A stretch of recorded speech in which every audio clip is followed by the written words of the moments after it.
उत्तर प्रदेश के मुजफ्फरनगर से एक बेहद चौंकाने वाली और सनसनीखेज वारदात सामने आई है, जहां एक बहू ने अपने ही ससुर पर जानलेवा हमला कर दिया।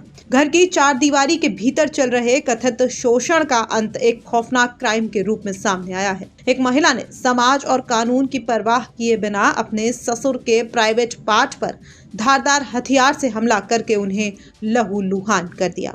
लेकिन आखिर एक बहू को अपने ही ससुर के खिलाफ इतना बड़ा और हिंसक कदम क्यों उठाना पड़ा, चलिए आपको बताते हैं। ये पूरी वारदात मुजफ्फरनगर जनपद के बुढ़ाना कोतवाली क्षेत्र स्थित सफीपुर पट्टी इलाके की है। शुक्रवार को उस समय पूरे इलाके में हड़कंप मच गया जब एक 23 साल की बहू ने अपने 67 साल के ससुर जाकिर पर धारदार ब्लेड से हमला कर दिया। हमला ससुर के प्राइवेट पार्ट पर किया गया था, जिसके चलते जाकिर खून से लथपथ होकर तड़पने लगा। घटना की सूचना मिलते ही पीआरबी और स्थानीय पुलिस तुरंत मौके पर पहुंची। पुलिस ने आनन फानन में घायल ससुर को लहूलुहान हालत में सामुदायिक स्वास्थ्य केंद्र बुढ़ाना में भर्ती कराया, जहां से उनकी हालत गंभीर को देखते हुए उन्हें जिला अस्पताल रेफर कर दिया गया। वहीं पुलिस ने त्वरित कार्रवाई करते हुए हमलावर पुत्रवधू सैयदा को मौके से ही हिरासत में ले लिया। लेकिन इस वारदात के क्राइम एंगल और तरीके को देखें तो ये गुस्सा और लाचारी में उठाया गया एक बेहद आक्रामक कदम नजर आता है। आरोपी महिला के 2 मासूम बच्चे हैं और उसका पति शहजाद हरियाणा में काम करता है। पति के बाहर रहने के कारण घर में ससुर जाकिर, सैयदा और उसके 2 बच्चे ही रहते थे।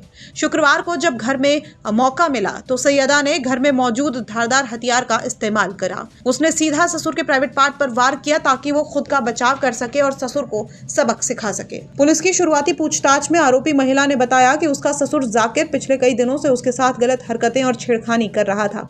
इस बात की तस्दीक आस पड़ोस के लोग भी कर रहे हैं। पड़ोस में रहने वाली महिला नाजरा ने कैमरे पर बताया कि सैयदा ने इस प्रताड़ना के बारे में मोहल्ले के कई लोगों को बता दिया था। इसने अपने जो ससुर के साथ में की घटना, ये ठीक करा या गलत करा? ठीक करो।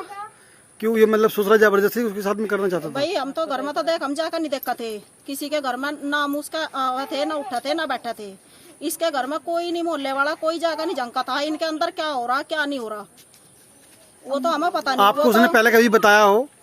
हाँ, पहले तो सबको बतावा थी, वो मोहल्ले में बैठ के क्या बताओ थी आपको? पहले कहती मेरी गाल गलत हो रहा, मेरी गाल गलत हो रहा, पर किसी ने उसकी सच्चाई सुनी नहीं। कितने बच्चे हैं इनके? 2 बच्चे हैं, 2 लड़की है। अच्छा, पति क्या करता है इनका? पति रिक्शा चलाने जा रहा, किराए पर लेकर रिक्शा चलाने जा रहा, और उसके ससुरे का टेम्पू खड़ा। अच्छा, ससुरा जो है वो टेम्पू चला रहा है? वो टेम्पू चलावा है उनका टेम्पू। अच्छा, पहले भी आपको इसने महिला ने आपको बताया था इस बारे में कि ससुर मेरा इस तरह से काम मेरे केली के सामने नहीं बताया, सबके सामने ही बताया, सबके सामने ही बताया, मेरे केली के सामने नहीं बताया, सबके सामने ही बताया कि मेरी गैल जाती हो रही। घटना के बाद पुलिस पूरे मामले की कानूनी तफ्तीश में जुट गई है। मौके पर पहुंचे बुढ़ाना के सीओ गजेंद्र पाल सिंह ने बताया कि घायल को बेहतर इलाज के लिए जिला अस्पताल भेजा गया है और मामले में कानूनी प्रक्रिया शुरू कर दी गई है। थाना बुढ़ाना के चंदेरी रोड पर ये घटना पीआरबी द्वारा सूचना प्राप्त हुई कि एक महिला द्वारा अपने ससुर पर उसके प्राइवेट पार्ट पर हमला किया है, जो ब्लेड काटने वाला उससे हमला किया है। इस सूचना पर तुरंत पुलिस मौके पर पहुंची और घायल अवस्था में उस व्यक्ति को तुरंत सीएचसी बुढ़ाना लाया गया और गंभीर हालत को देखते उसको जिला अस्पताल रवाना कर दिया गया है। पूछताछ में उस महिला द्वारा बताया गया है कि ये मेरा ससुर कई महीनों से मेरे साथ छेड़खानी करता था, जो नाखून काटने का पेट था, उससे मैंने उसके प्राइवेट पार्ट पर हमला किया है। इस संबंध में परिवार की तरफ से अभी थाना बुढ़ाना पर कोई प्रार्थना पत्र प्राप्त नहीं हुआ है। प्रार्थना पत्र प्राप्त होते ही सुसंगत धाराओं को अंकित किया जाएगा और कठोर आवश्यक कार्रवाई की। मुजफ्फरनगर की इस घटना ने घरेलू हिंसा और महिलाओं के उत्पीड़न के एक काले सच को उजागर किया है, जहां एक महिला को अपनी सुरक्षा के लिए कानून को हाथ में लेना पड़ा। फिलहाल पुलिस को आधिकारिक शिकायत का इंतजार है, जिसके बाद मुकदमा दर्ज करके आगे की विधिक कार्रवाई की जाएगी।